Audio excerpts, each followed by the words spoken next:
Okay,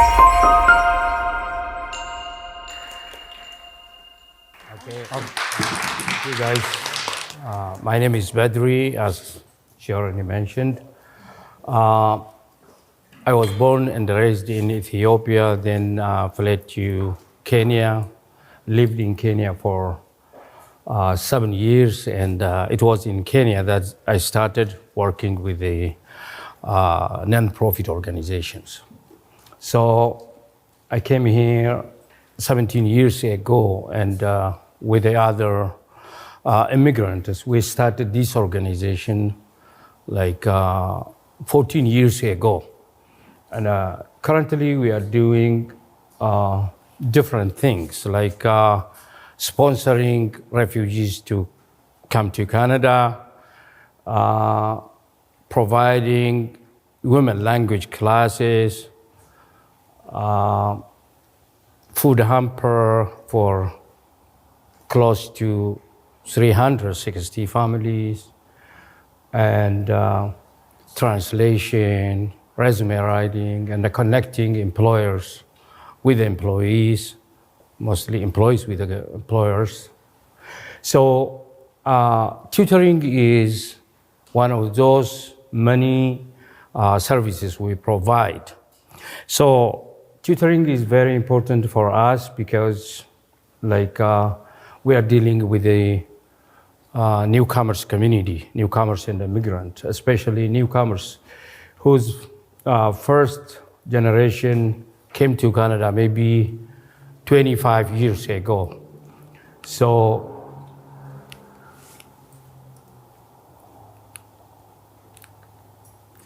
yes, as I explained here, the community is from East Africa, Ethiopia. Majority of our community members are called Oromo. Oromo is a nation in Ethiopia that constitutes 60% of the population of 120 million Ethiopian population. So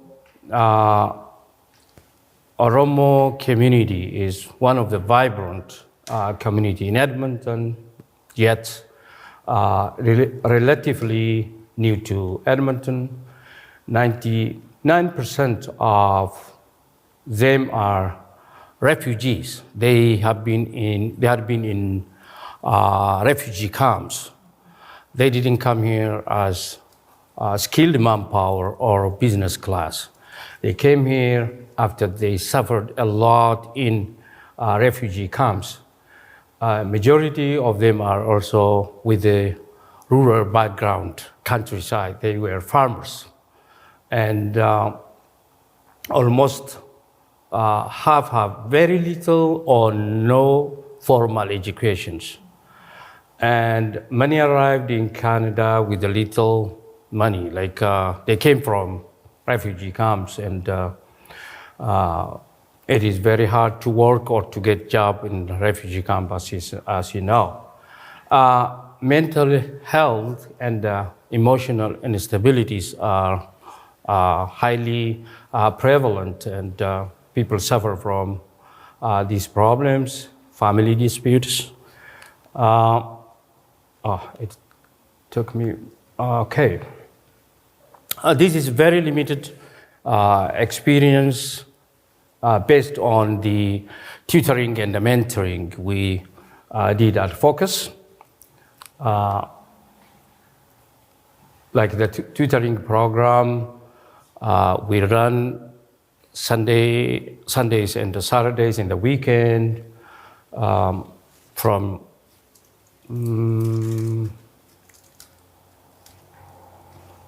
11 to 3, and we have university like U of A professors who are doing some research and helping kids to learn the newcomers kids. So they are taking like Thursdays 2:30 to 2:30 to 5.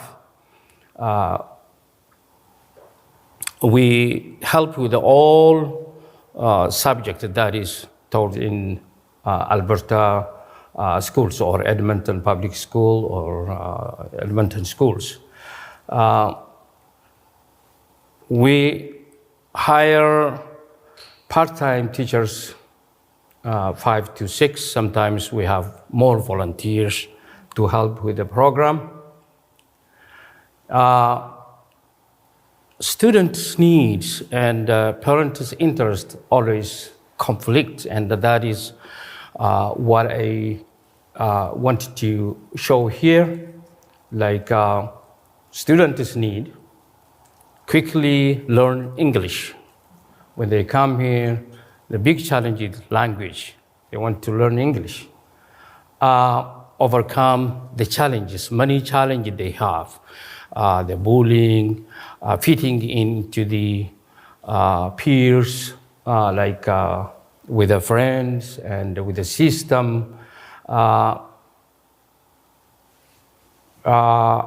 Especially, they need parents' support with the homework, they expect their parents to be better than them, to understand the system quickly and help them. However, the reverse is true. Kids learn faster, they learn many things, and parents lag behind in getting the system, learning language, and so on and so forth. This is a big challenge for kids. They expect their parents, like sometimes, I myself used to work 22 hours a day sometimes, and it was extremely unbearable. So, and working this long, you may have very little to have to fulfill children's need.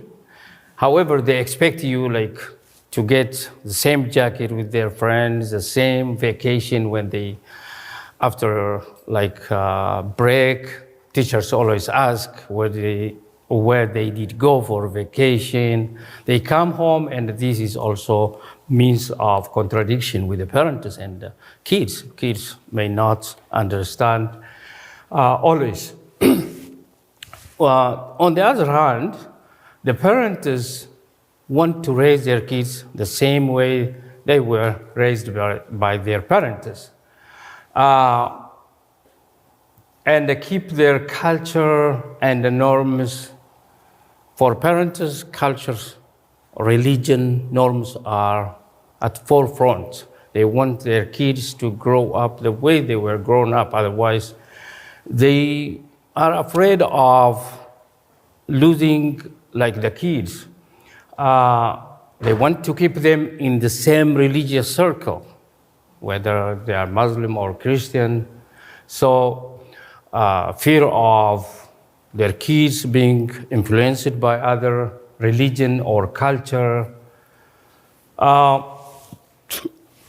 disciplines them sometimes unnecessarily, the way they were disciplined back home. Their parents want them to discipline them.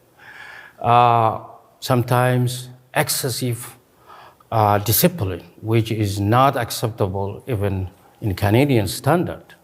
So, the expectation, as I already tried to mention, expects their kids to follow all what they need. Parents need that, grow in their home, only practiced ways. That I wanted to say, kids live in different 3 worlds. At home, they eat the same food they were eating back home. They speak mother's or parents' language, and everything in the house is the parents lived in back home. That is one world. The other world is school, where kids are not disciplined. They have full freedom. And the third part, when people exercise, maybe Canadian kids or teenagers walk half naked for that matter. And that was not acceptable for some family. And the kids also wanted to, like some kids also wanted to follow that style. And that is like, it's something unacceptable for the parents.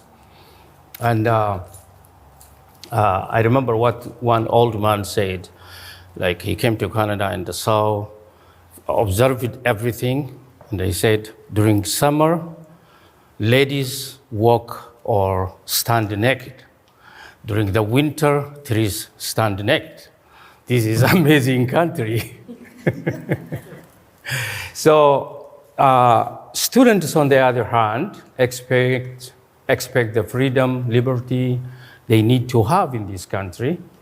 Parents should stop reading their biography to their kids. Like I experienced that whenever I tell my son, who is, I think he's 24 now, he's 24 and he is in peace officer now. And whenever I try to tell him something I experienced, like the way to study, the way my parents used to bring me up, he tells me, please, Dad, stop reading your biography to me. So everything stops there. So, yeah, they need help instead of telling them story of somewhere else. Take them to a vacation. They ask that, and maybe it is like, I remember one time I was almost 15 years in Canada. I was driving Uber, and one young Canadian girl was talking to me too much.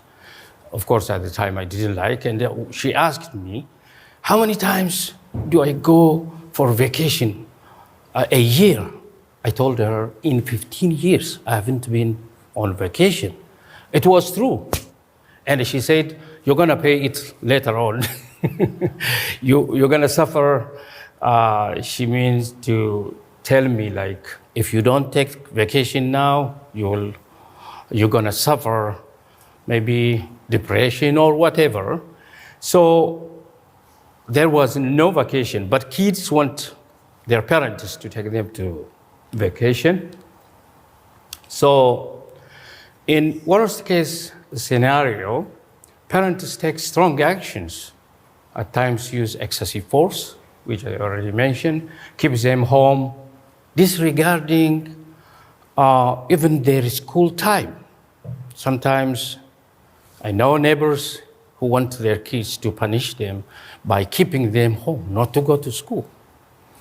Imagine they miss the school and next day they are competing with other kids. I mean, like they are sitting in the class, and if they miss today's lesson, tomorrow is based on today's lesson, and they miss a lot, and then they start to hate school. So take them back home. This is the worst case. Like they take them there and bring all the documents here, leaving kids there so that they cannot call Canadian embassy or do anything. Sometimes take like unlawful actions, because that is part of the culture to genital mutilation, removing tonsillites, and all these are practiced culture there.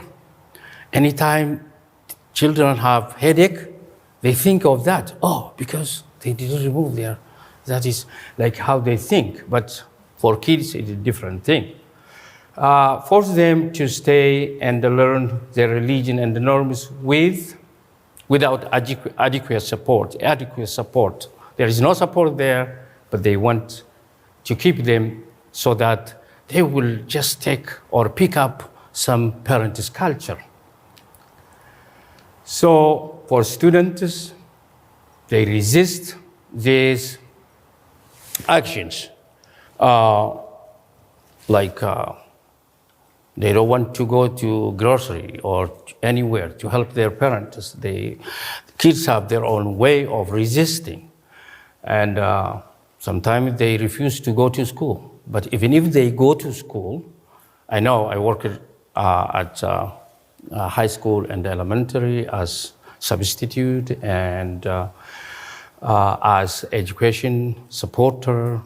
Like I know some kids, they leave home for schooling, and when they come to school, they go somewhere and they stay until the break or until the end of the day. And they go home, tell their parents they are coming from, or they were coming from school. Run away from home. This is acute problem. This is big problem.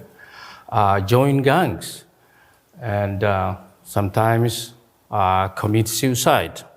Especially, I know with the 2-3 university students who did the same thing because their parents didn't want the way they like, which is almost normal to Canadian kids, and the parent didn't want that. Sometimes they don't even let their kids to watch TV or have telephone while they are like already teenagers. So,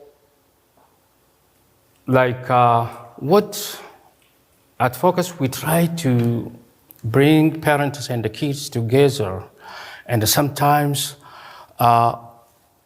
put TED Talk videos and help them watch to like those videos.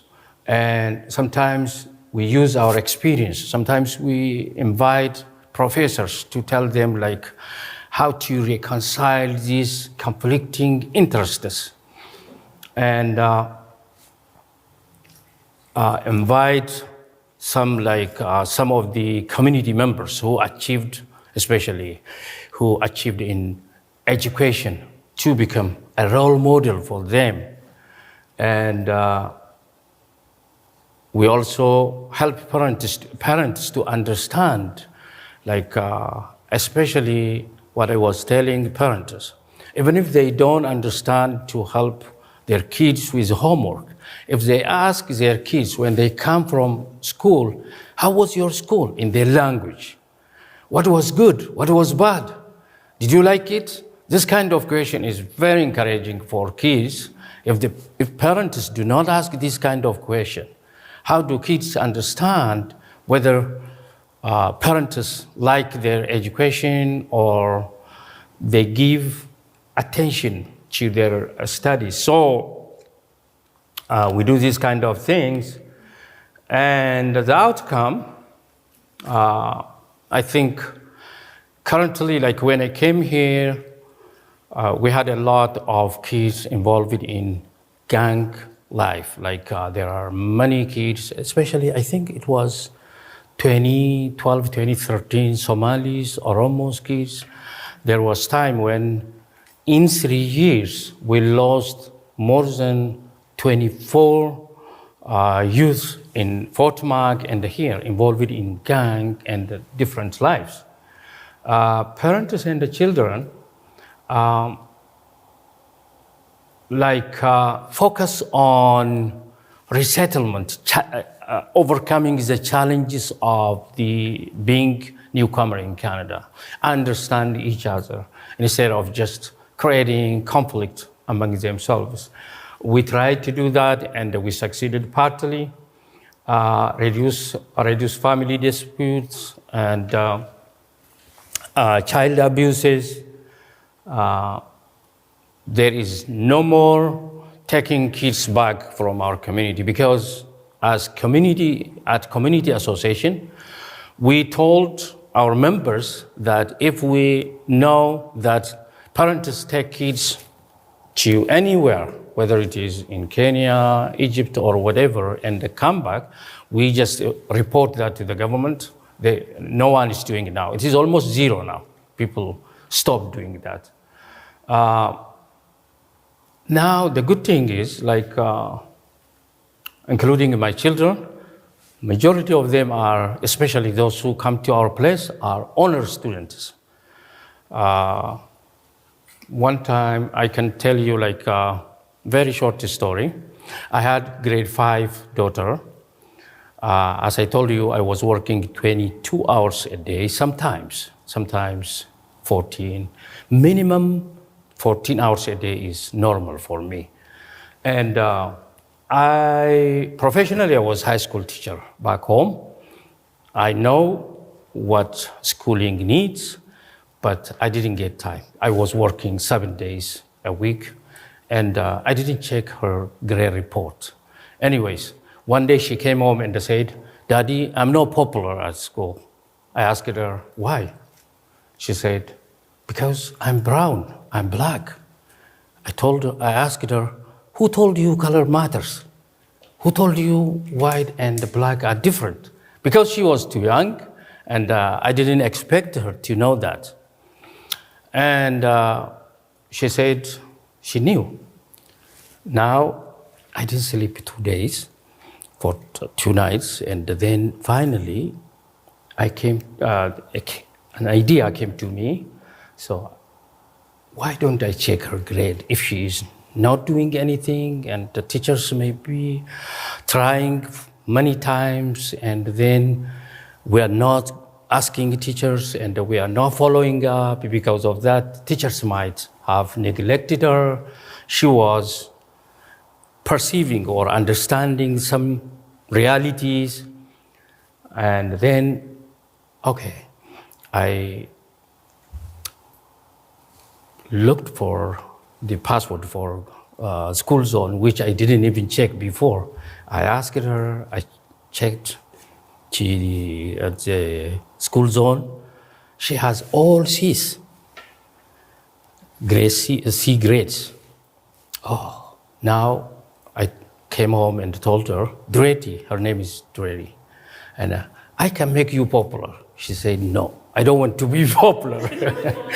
Now, I can't be popular, she said. Now, I stopped working on Sundays, to cut long story short. Then I started working with her. In one term, she got 5 A's. Now she said, Daddy, at the end of the term, she came and, Daddy, now I have 8 friends. And we continued. So even one of the reasons why we started this tutoring was because of her. Now I continued helping her and her sister at my basement. Then when she, at the end of the year, she has all straight A's. And now friends heard about this story and they started to bring their kids. I started to help 10 kids in my basement, and my wife didn't like that. We have to go out and rent a place. Then tutoring continued with the FOCAS. So now she is joining university this year, and even her other sister is honor student too. And so that is why I wanted to it's not research-based, it's experience-based, very short presentation. So that is it for today. I think I finished, let me see. Yeah. Okay, if you have, yeah.